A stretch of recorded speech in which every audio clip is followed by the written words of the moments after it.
हाँ, तो एक बार फिर से आप सभी का मोस्ट वेलकम। ये है अपनी अलंकार की क्लास और आज की इस अलंकार की क्लास में बेस्ट एग्जाम्पल के साथ और बेस्ट प्रश्नोत्तर के साथ आज की इस अलंकार की क्लास को समझने वाले हैं। इसीलिए सभी तैयार होके बैठिए, रेडी होके बैठिए, एक क्लास आपके लिए पर्याप्त है। समझेंगे सबसे पहले हिंदी अलंकार में हमारे अलंकार कितने हैं। तो आप यहाँ पे देख लीजिए कि हिंदी अलंकार हिंदी अनिवार्य में जो हमारे अलंकार है सिलेबस में वो टोटल 7 अलंकार है। क्या क्या है? पहला है अनुप्रास अलंकार। एक बात यहाँ पे देखेंगे, अनुप्रास अलंकार। अनुप्रास अलंकार के बेस्ट एग्जाम्पल देखेंगे, इसका अर्थ क्या है और फिर हम इसके देखने वाले हैं भेद। ठीक है ना, कई बार इसके जो भेद है वहां से भी प्रश्न बनता है। फिर हम देखने वाले हैं श्लेष अलंकार। इसके बेस्ट एग्जांपल देखेंगे, इसका उदाहरण देखेंगे, अर्थ देखेंगे, सब कुछ देखने वाले हैं। फिर यमक अलंकार, वक्रोक्ति अलंकार, विरोधाभास अलंकार, अतिशयोक्ति अलंकार और विभावना अलंकार। तो ये कुल आपके 7 अलंकार हैं। आइए एक एक करके आगे बढ़ते हैं, इन सारी चीजों को समझते हैं। लेकिन सबसे पहले हम लेंगे अनुप्रास अलंकार। कुछ अनुप्रास अलंकार के बेस्ट एग्जाम्पल देखिए एक बार, फिर हम इस अनुप्रास अलंकार को अच्छी तरह से समझते हैं। यहां पे लिखा हुआ देखो, मैं एक बार पढ़ लेता हूं कि चारु चंद्र की चंचल किरणें खेल रही है जल थल नभ में। आप देखो च वर्ण की आवृत्ति हो रही है, तो यहाँ पे किसी एक वर्ण की जब आवृत्ति होती है तो वहां पे अनुप्रास अलंकार होता है। अगला उदाहरण देखो, तरनी तनुजा तट तमाल, तट है ये ना, तट तमाल तरुवर बहुछाए, त वर्ण की आवृत्ति हो रही है। आगे देखो, मधुर मृदु मंजुल मुख मुस्कान, म वर्ण की आवृत्ति हो रही है। आगे देखो, मुदित महापति मंदिर आए, म वर्ण की आवृत्ति हो रही है। तो ये बेस्ट एग्जाम्पल देखने से एक बात स्पष्ट हो रही है कि सभी उदाहरणों में एक खास वर्ण की आवृत्ति हो रही है। अभी तो बेस्ट एग्जाम्पल और भी है, पहले एक बार और थोड़ा सा देख लीजिए इनको। लिखा है, मधुर मधुर मुस्कान मनोहर मनुज बेस का उजियाला। आगे देखो, कल कानन कुंडल मोर पखा उर्पे बनमाल विराजती है। फिर देखो, कालिंदी कूल कदम की डारन, और फिर लिखा, कायर क्रूर कपूत कुचली यूं ही मर जाते हैं। सब में किसी न किसी वर्ण की आवृत्ति हो रही है। तो अब एक बात स्पष्ट हुई कि अगर किसी काव्य पंक्ति में अगर कोई वर्ण उसका उच्चारण चाहे कुछ भी हो, अगर वो वर्ण बार बार आता है, उसकी आवृत्ति होती है, तो वहां पे बच्चों अनुप्रास अलंकार होता है। समझिए इस बात को। अनुप्रास अलंकार क्या होता है? परिभाषा देखो कि जहां काव्य पंक्ति में वर्णों की आवृत्ति हो, ध्यान रखना कोई भी वर्ण हो सकता है, उसका उच्चारण कुछ भी हो सकता है, चाहे उसमें स्वरों की समानता हो या भिन्नता हो, वहां अनुप्रास अलंकार होता है। समझ में आया? सिंपल सी बात है, अगर वर्ण की आवृत्ति हो रही है तो अनुप्रास अलंकार। हमने इतने सारे एग्जाम्पल देखे हैं। तो ये तो हो गई इसकी शानदार परिभाषा। मैं मानता हूं कि शायद किसी को कोई डाउट नहीं होगा। एक उदाहरण से समझते हैं। यहां देखेंगे आप कि भगवान भक्तों की भयंकर भूरी भीति भगाइए।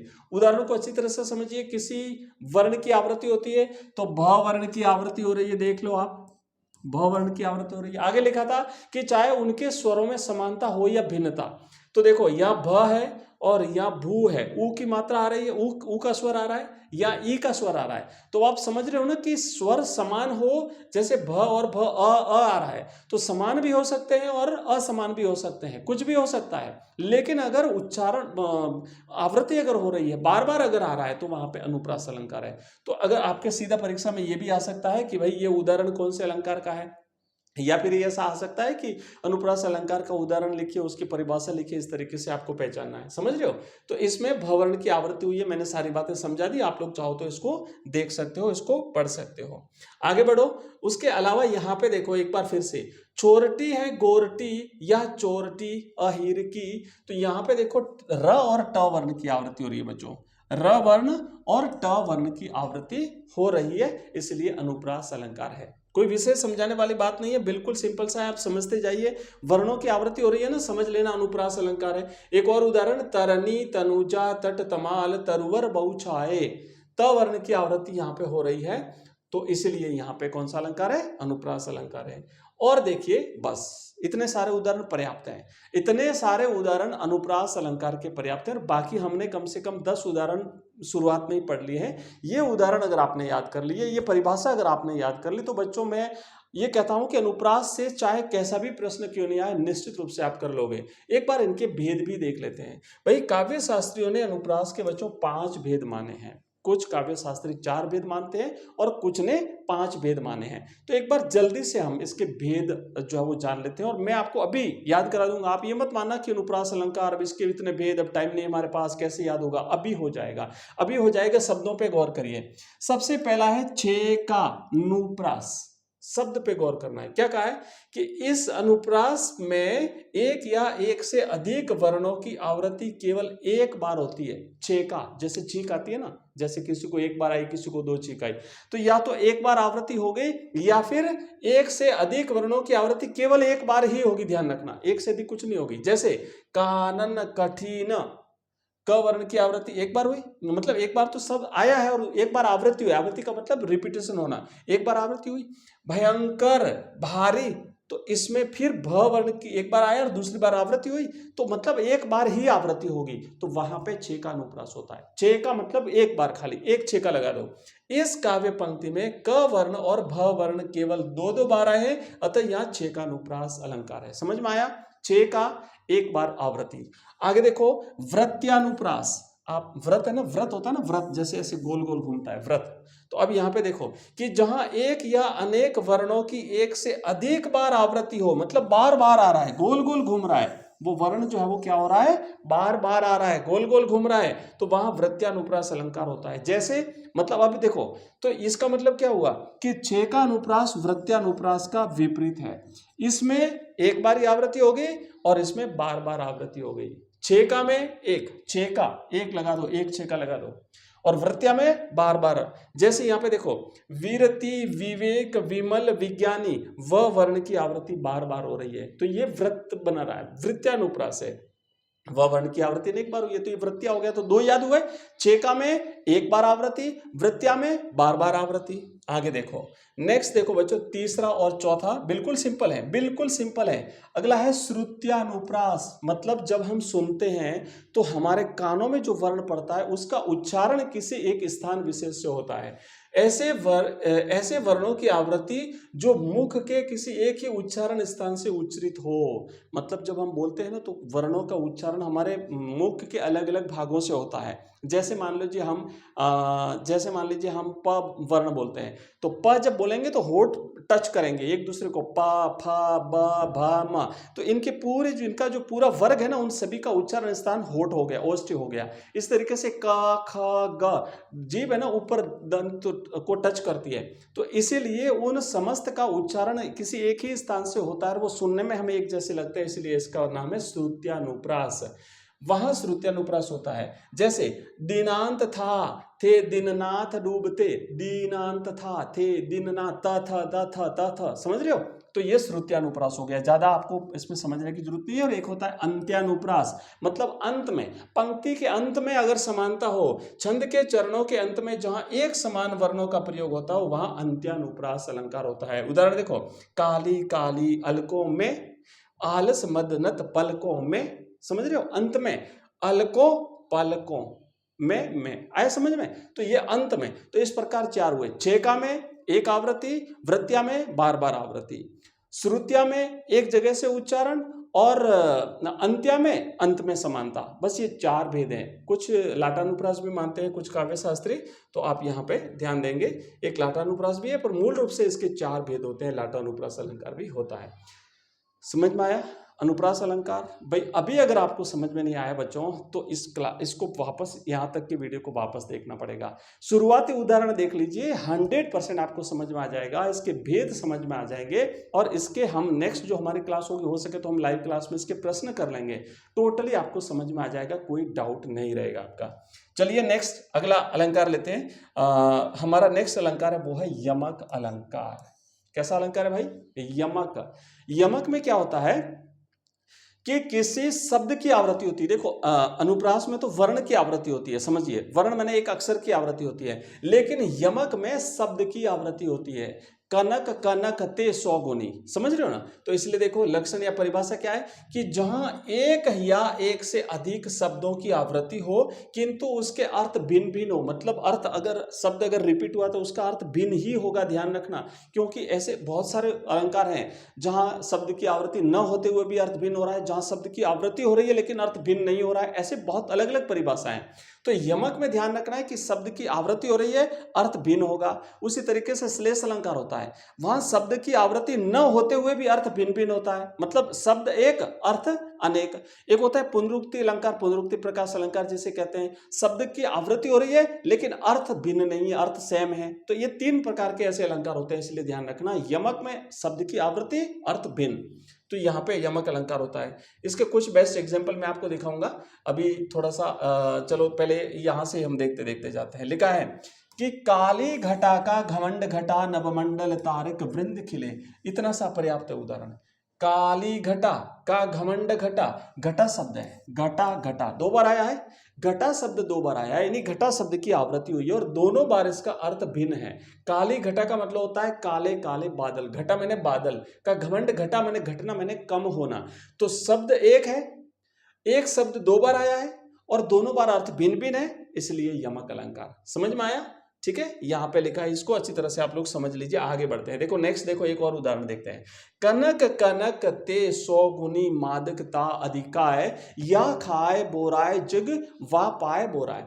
कनक शब्द एक है, दो बार आया है ना, आवृत्ति हुई है शब्द की, कनक और कनक। पहले कनक का मतलब होता है बच्चों धतूरा, धतूरा एक, धतूरा एक पौधा होता है, धतूरे पे फूल लगते हैं सफेद कलर के और उस पे एक फल लगता है जो उसका अपना है ना, जैसे ये कोरोना जो था ना, कोरोना टाइप का होता है, भगवान शिव जी को चढ़ता है वो धतूरे का फूल भी और वो उसका फल भी, तो वो कनक होता है, धतूरा होता है, खारा होता है और इस प्रकार का होता है। कनक का मतलब होता है सोना, सोना मैंने गोल्ड। ठीक है, तो देखो शब्द दो बार आया और दोनों बार अर्थ भिन्न है, इसलिए यमक अलंकार है। यहाँ पे लिखा सारी चीजें आप लोग पढ़ सकते हैं। मतलब अगर किसी को कोई धतूरा खा करके ही पागल हो जाता है और कोई सोना प्राप्त करके ही पागल हो जाता है घमंड में। आगे बढ़ेंगे, नेक्स्ट देखो यहाँ पे एक और उदाहरण देखिए। तीन बेर खाती थी वे तीन बेर खाती हैं, ये मुगलों की बेगमों की बात हुई है। शिवाजी महाराज के वहाँ पे उन्होंने कुछ किलों को जब अपने अधिकार क्षेत्र में ले लिया तो वो पहले जो बेगमें तीन बार भोजन करती थी, तीन बेर खाती थी। अब यहाँ बेर का मतलब समय है ना, बेर का मतलब है समय, बेर मैंने समय, जो तीन समय भोजन करती थी वही बैग में अब तीन बेर, बेर मैंने एक फल होता है, बेर फल होता है ना जो बेर पर लगता है, वो तीन बेर खा करके अपना गुजारा करती है। तो शब्द एक है बेर, आवृत्ति हुई है मतलब रिपीटेशन हुआ है और दोनों बार अर्थ भिन्न है, एक बार समय और एक बार फल, इसलिए यहाँ पे यमक अलंकार है। आगे बढ़ेंगे, इसके कुछ बेस्ट एग्जाम्पल हम देख लेते हैं। अब देखो बेस्ट एग्जाम्पल देखो कि माला फेरत जुग भया फिरान मन का फेर, कर का मन का डारी दे मन का फेर, मन का, समझ रहे हो ना। तो शब्द रिपीट हुआ है, दोनों बार अर्थ भिन्न है। क्या है? कर का मन का डारी दे, मतलब जो हाथ में मणका है ना, जो माला का मणका है उसको तो छोड़ दे भाई, और तुम मन का फेर, अपने मन का है ना, मन का, मन के भीतर का, आत्मा का मन का फेर तुम। आगे देखो, तो पर बारो उबरसी सुन राधी के सुजान, तू मोहन के उबरसी, उबरसी है उबरसी समान। यहाँ पे उबरसी शब्द दो बार आया, दोनों बार इसका अर्थ भिन्न है। पहली बार उर्वशी का अर्थ होता है बच्चों उर्वशी, पहली बार उर्वशी है ना, और दूसरी बार उर्वशी का अर्थ होता है उर्वशी के समान। तो दोनों बार उर्वशी आया है, दोनों बार अर्थ भिन्न है, इसलिए ये यमक अलंकार है। अच्छी तरह से पहचानना है। और कुछ बेस्ट एग्जाम्पल देखिए, जेते तुम तारे तेते नभ में न तारे हैं। अब भगवान से कहा है, भगवान आपने जितने लोगों को तार दिया उतने नभ में तारे भी नहीं, मतलब उससे भी ज्यादा तार दिया आपने। तो तारे तारे तारे दो बार आया है, दोनों बार अर्थ भिन्न है। कहे कवि बेनी बेनी ब्याल की चुराई लीनी, दो बार आया है, दोनों बार अर्थ भिन्न है। कनक कनक कर दिया, सारी बीच नारी है कि नारी बीच सारी है, कि सारी है कि नारी है, कि नारी है कि सारी है। बेस्ट एग्जाम्पल है, अच्छी तरह से याद कर लेना। ठीक है, देखो ये वैसे अनुप्रास में भी जा सकता है। कई बार ऐसा होता है ना, एक ही काव्य पंक्ति की में अनेक अलंकार हो सकते हैं, तो ये अनुप्रास में भी जा सकता है और ये यमक में भी जा सकता है। वहां पे उदाहरण देखना कौन सा बेस्ट आपको उचित लगता है। तो ये दो एग्जाम्पल हमने देखी, अनुप्रास और साथ ही साथ हमने देख लिया यमक। ठीक है, चलिए आगे बढ़ते हैं। ठीक है, एक आगे बढ़ते हैं। अगला उदाहरण, अगला बेस्ट अलंकार देखो, श्लेष अलंकार। अच्छी तरह से समझना, श्लेष का शाब्दिक अर्थ होता है चिपका हुआ होना। शाब्दिक अर्थ होता है बच्चों चिपका हुआ होना। चिपका हुआ होना, क्या चिपका हुआ होना? कि एक शब्द में अनेक अर्थ चिपके हुए होते हैं, या फिर इसे कह सकते हैं शब्द एक अर्थ अनेक। शब्द एक, शब्द एक अर्थ अनेक, अर्थ अनेक। समझिए समझिए, श्लेष अलंकार जो है ना, इसमें एक ही शब्द के देश काल और परिस्थिति के हिसाब से अलग अलग अर्थ होते हैं। इसमें शब्द की आवृत्ति न होते हुए भी अर्थ भिन्न भिन्न होते हैं। अभी हमने यमक किया, उसमें तो शब्द की आवृत्ति होती है, शब्द की आवृत्ति अर्थ भिन्न। यहाँ पे शब्द की आवृत्ति नहीं, अर्थ भिन्न, तो वहां पे होता है श्लेष अलंकार। एक उदाहरण देखते हैं, उसके बाद आपको समझ में आ जाएगा। काव्य में जहां एक ही शब्द के एक से अधिक अर्थ प्रकट होकर चमत्कारी अनुभूति कराते हैं, वहां पे श्लेष अलंकार होता है। परिभाषा बता दी मैंने।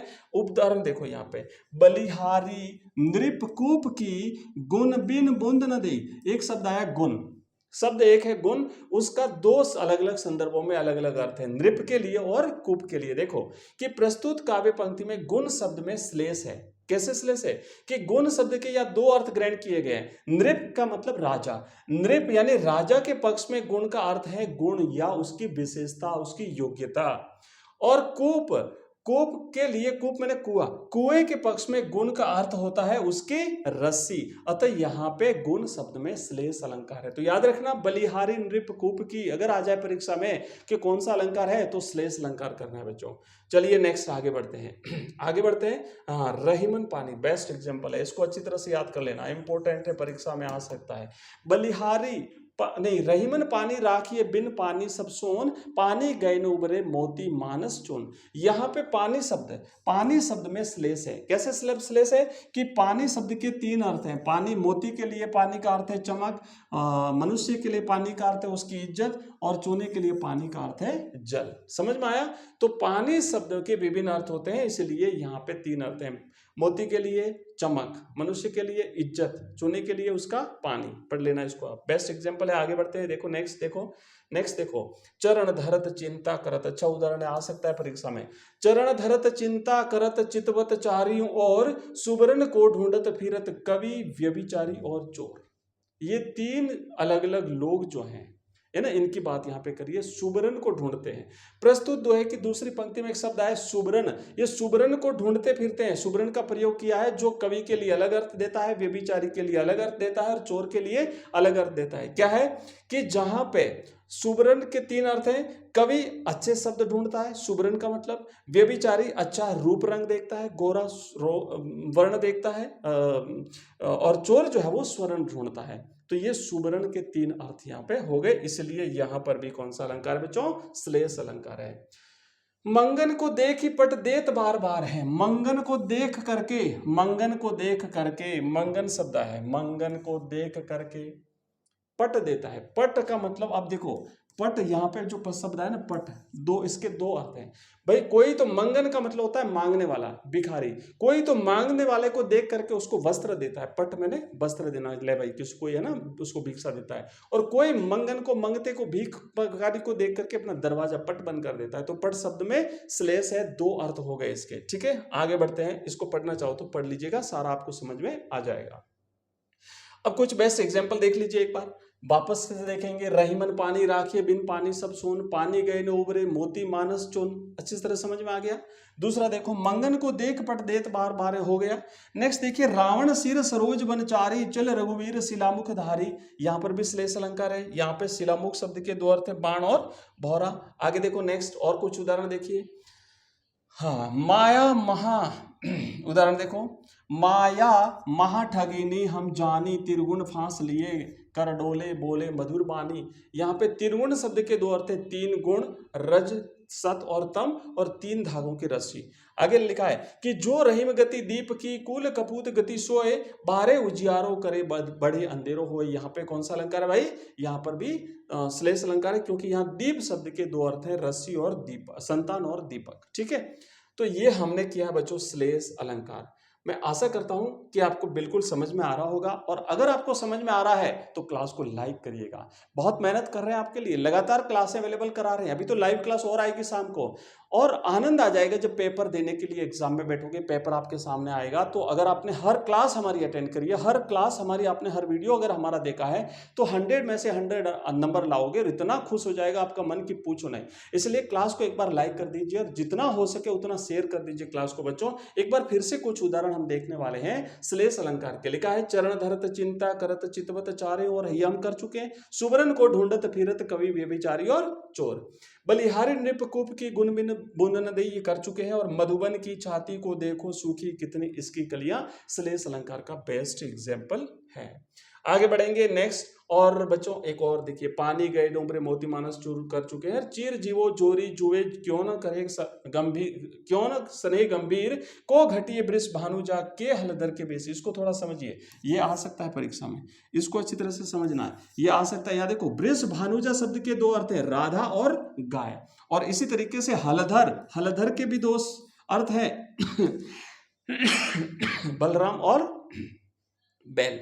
तो अगर ये आता है तो ध्यान रखना, यहाँ पे श्लेष अलंकार आपको लिखना है परीक्षा में। मोस्ट है कह रहा हूं, ध्यान रखना, जहां पे मोस्ट का है उस पे तो विशेष रूप से आपको ध्यान देना है। तो देखो ये हमने बच्चों अभी 3 अलंकार किए, 4 अभी हमारे बाकी रहे जो हम नेक्स्ट क्लास में करने वाले हैं। नेक्स्ट क्लास या तो आज ही मिल जाएगी, नहीं तो कल आपको मिल जाएगी। और जिस तरीके से हमने ये बेस्ट एग्जाम्पल के साथ अच्छी तरह से समझा, उसी तरीके से वो भी करेंगे। और फिर इसके हम करने वाले हैं प्रश्न उत्तर। इसलिए आप लोग निश्चिंत रहिए, शानदार ढंग से हम पढ़ने जा रहे हैं। इसके प्रश्न उत्तर अब आगे आ रहे हैं तो वो ओपन करेंगे। और अभी 3 जो बचे हुए अलंकार हैं, 4 बचे हुए अलंकार हैं, वो भी हम नेक्स्ट बहुत ही जल्दी करने वाले हैं। कैसे लगी आपको ये क्लास मुझे जरूर बताइएगा। अगर मजा आया हो, अगर शानदार क्लास लगी हो, तो लाइक करना बिल्कुल नहीं भूलें। और साथ ही साथ दोस्तों के साथ शेयर करिए। जितने भी आपके फ्रेंड हैं, जितने भी आपके मित्र हैं जो क्लास 12th में पढ़ते हैं, हिंदी कंपलसरी का एग्जाम है, उनको शेयर कर दीजिए। और अब मिलते हैं आगे लाइव क्लास में, तब तक के लिए जय हिंद जय भारत।